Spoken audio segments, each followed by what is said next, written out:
旧历过年伫要到啊，真侪家庭拢会伫咧即个时间款东款西。今年一届世贸年会大典明仔载就要起鼓，今年是第14年，共款有请北港妈祖来现场主驾，现场有点平安灯，也有软桥脚的服务，已经充满过年气氛啊。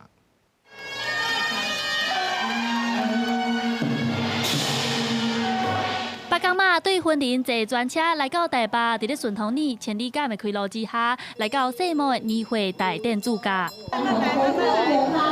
现场有软桥脚求平安的活动，祈求一年拢顺时。北港朝天宫讲，因为真侪中南部的囡仔来到台北读册做工课，所以妈祖才会特当伫咧旧历过年进前起来台北。今年是第14档啊。妈祖来到世贸吼。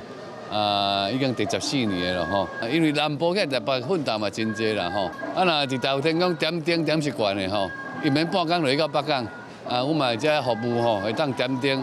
现场现场排队是排甲热热堂，就是为着要点平安灯、妈祖灯。现场阁有 AI 机器，会当抽签解疑难杂症。这是台北市内上大的年会展览，对拜五开始会连续办4天。现场有500间的厂商，考虑到台湾有真侪新住民、留学生，年会大家也有替因准备过年的故乡味。除了国内的业者之外呢，我们还邀请到了日本、韩国、马来西亚、越南。